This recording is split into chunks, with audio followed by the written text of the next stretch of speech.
भक्तों, आज रसपान करेंगे वट सावित्री की व्रत कथा। वट सावित्री का व्रत हर साल ज्येष्ठ मास की कृष्णा पक्ष की अमावस्या तिथि को रखा जाता है। इस साल 26 मई 2025 दिन सोमवार को वट सावित्री का व्रत रखा जाएगा। भक्तों, यह व्रत सावित्री और सत्यवान की पौराणिक कथा से जुड़ा हुआ है। पौराणिक कथा के अनुसार सावित्री ने अपने पति सत्यवान को यमराज से वापस पा लिया था और वह घटना वट वृक्ष के नीचे हुई थी। तभी से यह परंपरा चल पड़ी कि महिलाएं इस दिन व्रत रखें और वट वृक्ष की पूजा कर अपने पति की लंबी उम्र की कामना करें। धार्मिक मान्यताओं के अनुसार इस व्रत को करने से अखंड सौभाग्य, सुख, शांति और दाम्पत्य जीवन में मजबूती आती है। इस दिन सुहागिन महिलाएं सुबह जल्दी उठकर स्नान करें और साफ लाल या पीले रंग के वस्त्र पहने और 16 श्रृंगार कर ले। फिर पूजा की थाली में हल्दी, कुमकुम, अक्षत, सिंदूर, जल, फल, मिठाई और कच्चा सूत शामिल करें। इसके बाद बरगद के पेड़ की विधि पूर्वक पूजा करें। फिर पूजा के बाद महिलाएं कच्चा सूत लेकर वट वृक्ष के चारों ओर परिक्रमा करें और पेड़ पर सूत लपेटे। पूजा के बाद सावित्री सत्यवान की कथा सुने और फिर पति की लंबी उम्र के लिए कामना करें। आइए श्रवण करते हैं कथा। बहुत समय पहले भद्र नामक देश में एक पराक्रमी और धर्मनिष्ठ राजा राज्य करते थे, जिनका नाम था राजा अश्वपति। वे अत्यंत धर्मपरायण, प्रजावत्सल और नीतिपरायण राजा थे। उनकी प्रजा सुखी और समृद्ध थी, परंतु राजा के जीवन में एक बड़ी कमी थी। उन्हें संतान नहीं थी। वर्षों बीत गए पर उनके कोई पुत्र या पुत्री नहीं हुई। राजा अश्वपति को यह चिंता सताने लगी कि उनके बाद उनका राज्य को कौन संभालेगा, वंश कैसे चलेगा। यह सोचकर उन्होंने संतान प्राप्ति के लिए कठोर तपस्या और यज्ञ आरंभ किया। राजा ने हर दिन मंत्र उच्चारण के साथ 1 लाख आहुतियां अग्नि में अर्पित करनी शुरू की। यह कोई 1-2 दिन का कार्य नहीं था। पूरे 18 वर्षों तक बिना रुके उन्होंने यह अनुष्ठान किया। इस कठिन तप और यज्ञ की शक्ति से संपूर्ण देवता भी प्रसन्न हो गए। अंततः उनकी तपस्या रंग लाई और देवी सावित्री स्वयं प्रकट हो गई और उन्होंने राजा अश्वपति से प्रसन्न होकर कहा, हे राजन, मैं तुम्हारी भक्ति और तप से अत्यंत प्रसन्न हूँ। मैं तुम्हें वर देती हूँ कि तुम्हें एक तेजस्वी कन्या प्राप्त होगी जो गुणों में अतुलनीय होगी। सावित्री देवी के वरदान से उत्पन्न होने के कारण उस कन्या का नाम ही सावित्री रखा गया। वह कन्या तेजस्वी, सुंदर, बुद्धिमती और धर्मपरायण थी। जैसे जैसे वह बड़ी हुई, उसका रूप और तेज दिन ब दिन बढ़ता गया। उसकी सुंदरता और तेज को देखकर लोग उसे स्वयं में वो देवी मानने लगे। भक्तों, जब विवाह योग आयु हुई तो राजा अश्वपति को सावित्री के लिए योग वर नहीं मिल पा रहा था। कोई भी युवक उसकी समता नहीं था। राजा बहुत चिंतित हुए।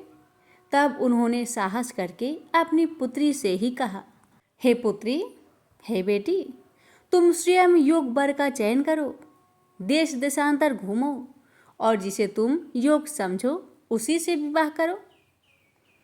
पिता की आज्ञा लेकर सावित्री तपोवनों और आश्रमों में घूमने लगी। एक दिन वह साल्व देश के जंगल में पहुंची, जहां एक महान तेजस्वी राजा धूतसेन अपने परिवार सहित वनवास में रह रहे थे। उनके पुत्र सत्यवान को देखकर सावित्री का हृदय भाव विभोर हो गया। सत्यवान का रूप, शील, साहस और विनम्रता देखकर उन्होंने मन ही मन उसे अपने पति रूप में स्वीकार कर लिया। भक्तों, जब यह समाचार देवऋषि नारद को मिला तो उन्होंने ध्यानपूर्वक सत्यवान के जीवन का चिंतन किया। वे त्रिकालदर्शी थे, अतः उन्हें यह ज्ञात हुआ कि सत्यवान गुणवान तो है लेकिन अल्प आयु है। केवल 1 वर्ष बाद उसकी मृत्यु निश्चित है।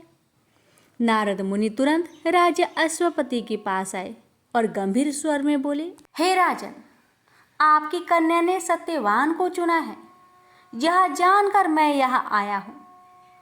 सत्यवान गुणवान, बलवान और धर्मनिष्ठ है, परंतु उसका जीवन बहुत छोटा है। केवल 1 वर्ष बाद उसकी मृत्यु हो जाएगी। आप सावधानी पूर्वक निर्णय लें। जब ऋषिराज नारद की वाणी राजा अश्वपति के कानों में पड़ी कि सत्यवान अल्प आयु है और 1 वर्ष बाद ही उसकी मृत्यु निश्चित है, तो राजा का हृदय कांप उठा। उनकी आंखों के आगे अंधकार छा गया। जिस कन्या को उन्होंने देवी सावित्री के वरदान से पाया था, जिसे वर्षों की तपस्या से प्राप्त किया था, उसकी सुहागन बनने की कल्पना 1 वर्ष से आगे नहीं जाएगी। यह विचार ही राजा को भीतर तक तोड़ने लगा। वे विचारों में उलझे हुए थे, सिर झुका हुआ था, मुख मलिन और अश्रुपूरित नेत्रों में चिंता प्रकट हो रही थी। अपने पिता को इस प्रकार चिंतित देखकर सावित्री ने उनके पास जाकर करुणा स्वर में पूछा, हे पिताश्री, आप किस सोच में डूबे हुए हैं? किस बात ने आपको इतना व्याकुल कर दिया है? क्या आपने मेरे चुने हुए वर सत्यवान में कोई दोष पाया है? राजा अश्वपति ने अपने पुत्री को देखा। उसकी आंखों में विश्वास की चमक और चेहरे पर सच्ची श्रद्धा झलक रही थी। वो धीरे से बोले, बेटी, तुम्हारे चयन पर मुझे कोई संदेह नहीं है।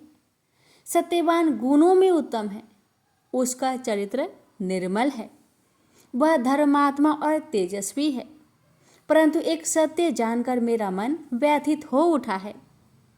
ऋषि नारद ने बताया है कि वह अल्प आयु है, केवल 1 वर्ष के भीतर उसकी मृत्यु निश्चित है। मैं नहीं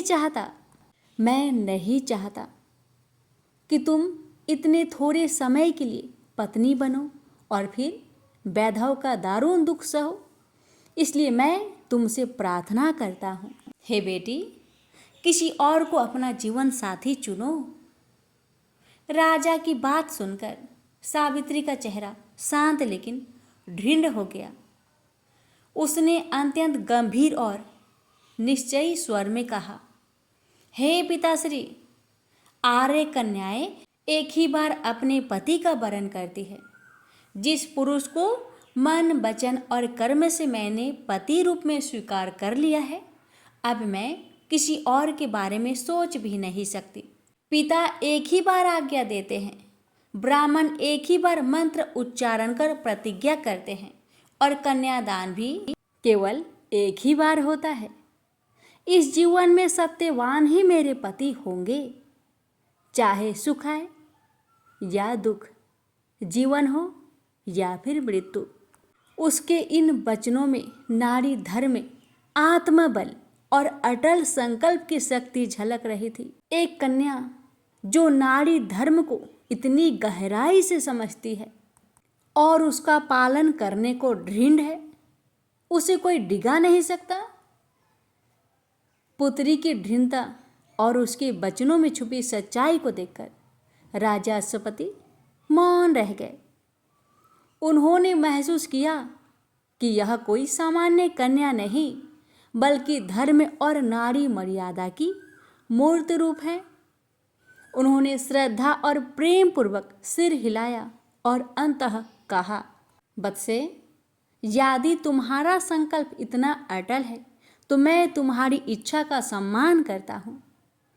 तत्पश्चात शुभ मुहूर्त में राजा अश्वपति ने अपनी पुत्री सावित्री का विवाह सत्यवान से विधि पूर्वक कर दिया।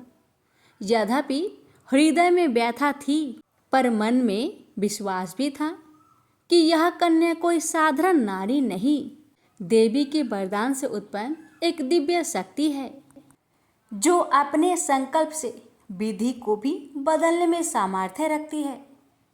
जब सावित्री अपने पति सत्यवान के साथ साल्व देश के वनवास स्थान में पहुंची, तो उन्होंने बिना किसी विलंब के सास और ससुर की सेवा को अपना धर्म मान लिया। राजा धूम्रसेन जो नेत्रहीन और राज्यहीन होकर वन में जीवन यापन कर रहे थे, उनके प्रति सावित्री ने पुत्रीवत स्नेह दिखाया। वही सास के प्रति भी उन्होंने भक्ति और सेवा का वह उदाहरण प्रस्तुत किया जिसकी प्रशंसा स्वयं देवताओं ने की। उनकी दिनचर्या सेवा, प्रार्थना, संयम और कर्तव्य से भरी हुई थी। वे हर दिन प्रातः काल उठती, घर का कार्य करती, फिर सास ससुर के लिए औषधि, जल और भोजन की व्यवस्था करती। उनके संयमित जीवन और मधुर वाणी ने वनवास का वह स्थान भी धर्म और सौम्यता का आश्रम बना दिया। परंतु इस प्रेमपूर्ण जीवन के पीछे एक अनकही पीड़ा भी थी। ऋषि नारद मुनि ने पहले ही सावित्री को बता दिया था कि एक विशेष तिथि पर उसके पति सत्यवान की मृत्यु निश्चित है। उस दिन का स्मरण हर क्षण उसके मन को व्यथित करता, पर वह कभी अपने चेहरे पर उस दुख की रेखा नहीं आने देती थी। जैसे तैसे वह तिथि पास आने लगी, सावित्री का हृदय भीतर ही भीतर व्याकुल होने लगा, पर उसने अपने भाव को सेवा और साधना के माध्यम से संयमित रखा। उस निश्चित तिथि से 3 दिन पहले सावित्री ने उपवास आरंभ कर दिया। वह अन्न तो दूर, जल भी बहुत सीमित मात्रा में ग्रहण करती थी। मन में केवल एक ही ध्यान था, पति की रक्षा, धर्म की विजय और यमराज से युद्ध करने का साहस। नारद मुनि द्वारा बताई गई तिथि पर उन्होंने विधि पूर्वक पितरों का पूजन किया, जैसे यह उनका अंतिम आश्रय हो। उनकी आंखों में आंसू थे, पर होठों पर प्रार्थना और मन में अटल विश्वास था। भक्तों, उस दिन प्रातः सत्यवान अपने प्रतिदिन के कार्य की तरह जंगल में लकड़ी काटने के लिए जाने लगे। सावित्री ने अपने मन का दुख छुपाकर विनम्र स्वर में कहा, हे स्वामी, आज मैं भी आपके साथ जंगल चलना चाहती हूँ, कृपया मुझे अपने साथ ले चलिए। सत्यवान ने पूछा, आज उपवास रखा है, चल पाओगी? सावित्री ने मुस्कुराकर कहा, जब तक आपके चरणों के साथ चलने का अवसर है, तब तक थकावट का कोई अर्थ नहीं। पति पत्नी साथ साथ उस घने वन की ओर निकल पड़े, जहाँ एक नन्ही सी झोपड़ी थी और वृक्षों की छाया में उनका दिन बीतता था। जंगल में पहुंचकर सत्यवान ने एक पेड़ देखा और उस पर चढ़कर लकड़ी काटने लगे। कुछ ही देर बाद उन्हें अपने सिर में तीव्र पीड़ा का अनुभव हुआ। उन्होंने माथा थाम लिया और कराह उठे, प्रिय, हे प्रिय, मेरे सिर में असहनीय दर्द हो रहा है। यह सुन सावित्री घबरा उठी, लेकिन चेहरे पर संयम बनाकर बोली, स्वामी, नीचे आइए और विश्राम कीजिए। सत्यवान किसी प्रकार पेड़ से नीचे उतरे और सावित्री की गोद में सिर रखकर लेट गए। वह शांत थी बाहर से, लेकिन भीतर से उनका हृदय तूफानों से घिर चुका था। उन्होंने समझ लिया वह क्षण आ पहुंचा है, जिसकी कल्पना से ही उनका हृदय कांप उठता था। वह अपने पति के मस्तक को सहला रही थी, प्रार्थना कर रही थी, पर मन में पूर्ण तैयारी थी। अब यदि मृत्यु भी सामने आएगी तो मैं उसके साथ भी संवाद करूंगी, धर्म का मार्ग नहीं छोड़ूंगी। सावित्री ने जब अपने प्रिय सत्यवान का मस्तक अपनी गोद में रखा तो उनका सारा संसार उसी क्षण ठहर गया। वह अपने कर कमलों से सत्यवान का माथा सहला रही थी। उनके अधरों पर प्रार्थना थी, मन में धैर्य और हृदय में सन्नाटा था। उसी समय वह अद्भुत दृश्य घटित हुआ। एक तेज प्रकाश के साथ यमराज मृत्यु के देवता प्रकट हुए और वे गंभीर थे और उनका स्वर गूंजता हुआ था और उनकी उपस्थिति में समस्त वन प्रांतर स्तब्ध हो गए। यमराज ने सत्यवान के शरीर से उसका सूक्ष्म शरीर निकाला और उसे अपने साथ ले जाने लगे।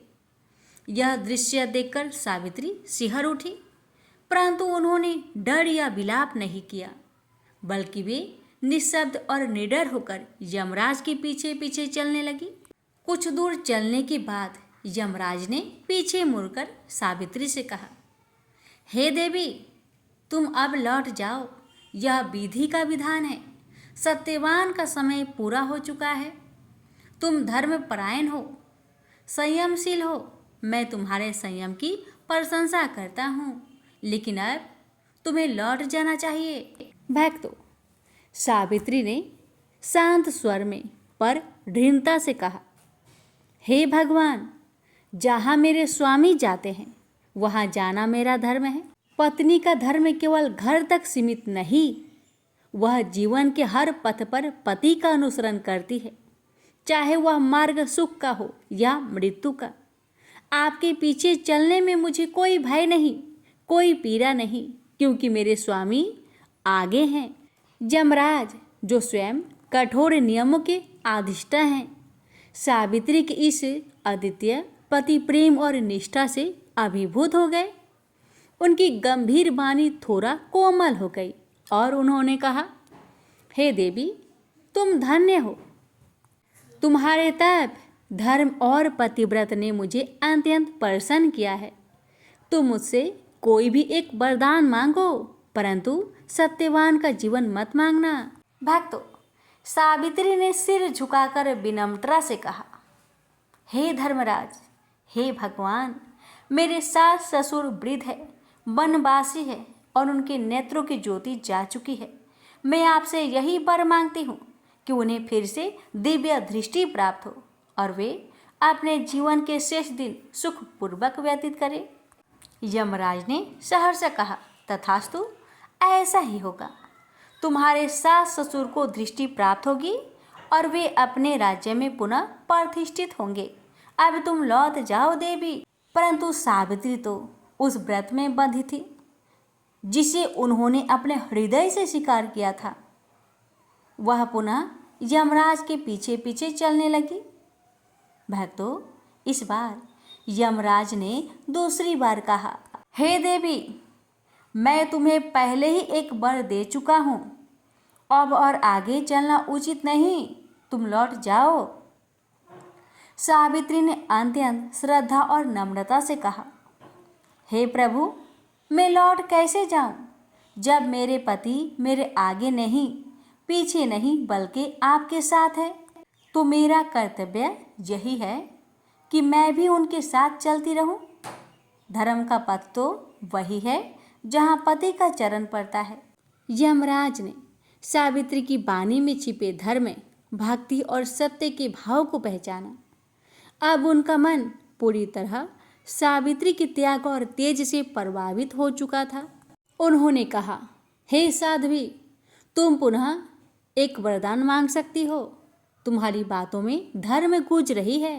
भक्तों, सावित्री का दूसरा वरदान ससुर का पुनः राज्य प्राप्त करना। जब यमराज सत्यवान के प्राण लेकर मार्ग में आगे बढ़े और सावित्री उनके पीछे निरंतर चलती रही, तो यमराज को पुनः आश्चर्य हुआ कि इतनी दूर आने पर भी यह देवी थकी नहीं, डरी नहीं, रुकी नहीं। उनके भीतर कोई लौ जल रही थी, विश्वास की, धर्म की और प्रेम की।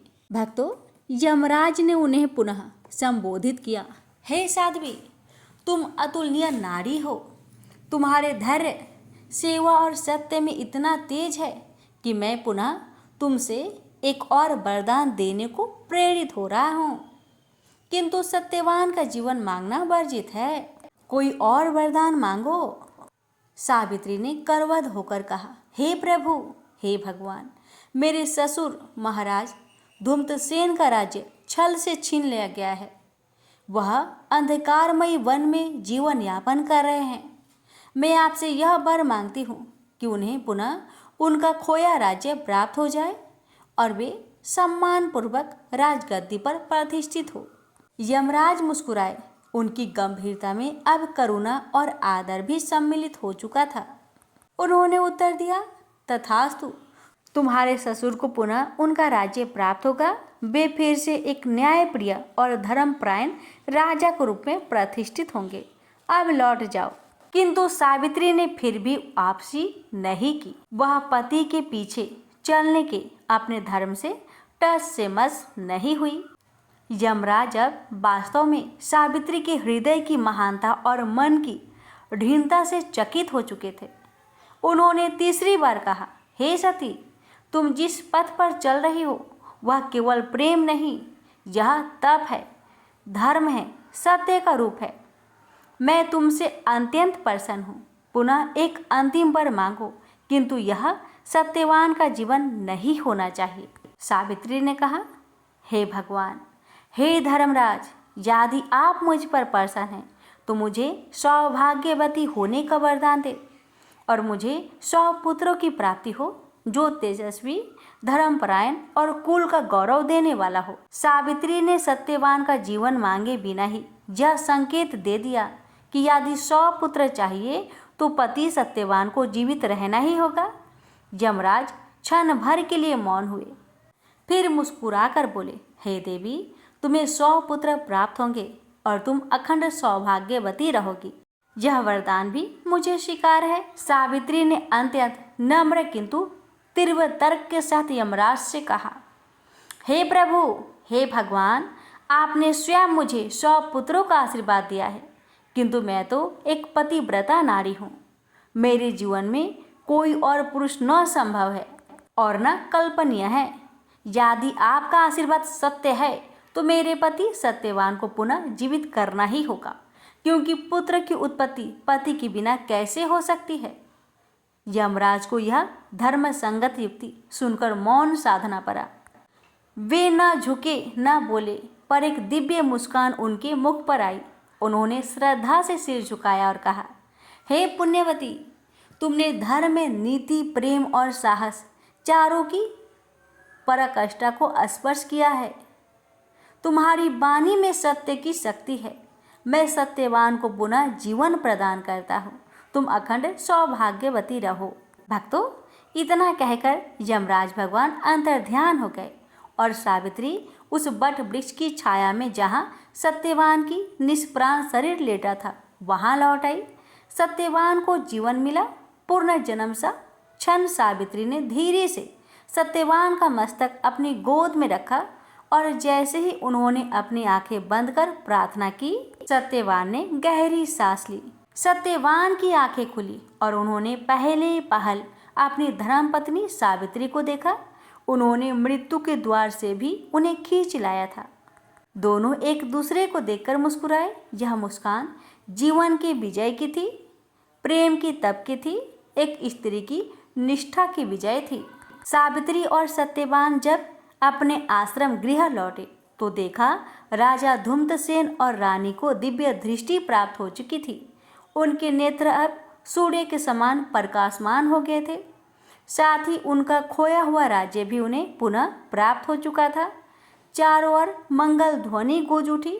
सत्यवान और सावित्री राजगद्दी पर प्रतिष्ठित हुए और उन्होंने चिरकाल तक धर्मपूर्वक राज्य किया, प्रजा को सुख दिया और स्वयं सुख, संपत्ति, संतान और सौभाग्य के संग अपने जीवन को सफल बनाया।